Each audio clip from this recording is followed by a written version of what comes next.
আসসালামু আলাইকুম প্রিয় পরীক্ষার্থী ভাই বোনেরা, যারা 2025 সালের এসএসসি ও সমমান পরীক্ষায় অংশগ্রহণ করেছেন তারা কিভাবে আপনাদের রেজাল্ট দেখবেন তা নিয়ে আজকের বিস্তারিত আলোচনা।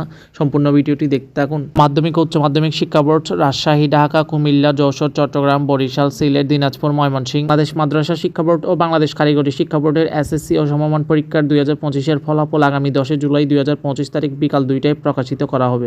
আসুন আমরা দেখে নিই এবার 2025 সালের কিভাবে এসএসসির রেজাল্ট দেখবেন। প্লে স্টোরের সার্চ অপশনে গিয়ে সার্চ দিবে এসএসসি রেজাল্ট 2025, এটা লিখে সার্চ দেওয়ার সাথে সাথে তোমার সবার উপরে প্লে স্টোরে সবার উপরে এক নম্বরে যে অ্যাপসটা দেখতে পাচ্ছ রেজাল্ট অ্যাপস এসএসসি এইচএসসি, এই লাল কালারের অ্যাপসটা তোমাকে ইনস্টল করতে হবে। ইনস্টল করার পরবর্তীতে যখনই তুমি অ্যাপসটাকে ওপেন করবে, ওপেন করার সাথে সাথে এরকম ভাবে তোমার সামনে একটা ট্যাব শো করবে। এক হচ্ছে রেজাল্ট দেখুন, 2 জিপিএ ক্যালকুলেটর, 3 নম্বরে কলেজ ভর্তি, 4 নম্বরে ফল পুনরীক্ষণ, 5 নম্বরে বোর্ড বৃত্তি। অর্থাৎ টোটাল প্রসেসগুলো তুমি একটা মাত্র অ্যাপস দিয়ে করতে পারবে। অর্থাৎ এই অ্যাপসটা ইনস্টল করলে তোমাকে পরবর্তীতে আর ডিলিট করার প্রয়োজনই হবে না, কারণ কি পরবর্তী সকল কার্যক্রমই একটা মাত্র অ্যাপস দিয়ে করতে পারবে।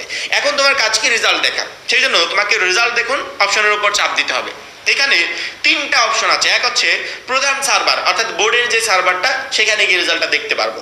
2 হচ্ছে বোর্ড সার্ভার, মার্কশিট সহ, অর্থাৎ ব্যক্তিগতভাবে ঢাকা বোর্ডের শিক্ষার্থীদেরকে ঢাকা বোর্ডের সার্ভারে নিয়ে যাবে, চট্টগ্রাম বোর্ডের শিক্ষার্থীদেরকে চট্টগ্রাম বোর্ডের সার্ভারে নিয়ে যাবে। 3 নম্বর এসএমএস রেজাল্ট, যদি বোর্ড থেকে রেজাল্ট দেখা প্রবলেম হয়, প্রচুর পরিমাণে ব্যস্ত থাকে বোর্ডের ওয়েবসাইটটা, সেক্ষেত্রে এসএমএস দিয়ে কিভাবে রেজাল্ট চেক করবে। এসএমএস আমাদেরকে কষ্ট করে টাইপ করতে হয়, কিন্তু এখানে টাইপ করা লাগবে না। এখানে অলরেডি যে অ্যাপসের মালিক উনি টাইপ করেই রেখেছে, তুমি জাস্ট রোল নাম্বারটা বোর্ডটা সিলেক্ট করে পাঠিয়ে দিবে 16,222 নম্বরে। একবার ইজি প্রসেস, কোনো ধরনের ঝামেলা তোমাকে পড়তে হবে না। আমি প্রথমত প্রধান সার্ভারে যেতে চাই। প্রধান সার্ভারে ক্লিক দেওয়ার সাথে সার্ভার 1 ই বোর্ড, সার্ভার 2 টেলিটক। আমরা সার্ভার 1 ই বোর্ডে ক্লিক করব। ই বোর্ডে যখনই আমি ক্লিক করলাম সাথে সাথে বোর্ডের যে ওয়েবসাইটটা যেখান থেকে রেজাল্টটা চেক করবো সেই ওয়েবসাইটে কিন্তু সামনে শো করছে। এখান থেকে ইজি প্রসেসে রেজাল্ট চেক করা যাবে। প্রথমে তো পরীক্ষার নাম, আমি এসএসসি দিব, পরীক্ষার সাল 2025 দিব, বোর্ডের নাম আমার নিজস্ব বোর্ডের নাম দিব, ফলাফলের ধরন হচ্ছে একক বিস্তারিত ফলাফল, অর্থাৎ আমার নিজের ফলাফলটা আমি চাই।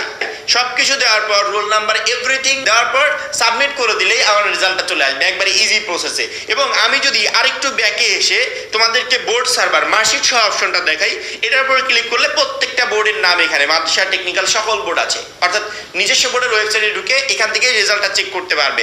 দ্বিতীয়ত এসএমএস দিয়ে রেজাল্ট চেক করার অপশনটা দেখাই।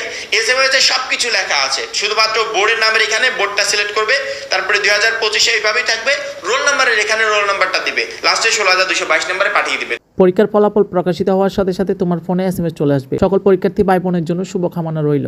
ধন্যবাদ সকলকে।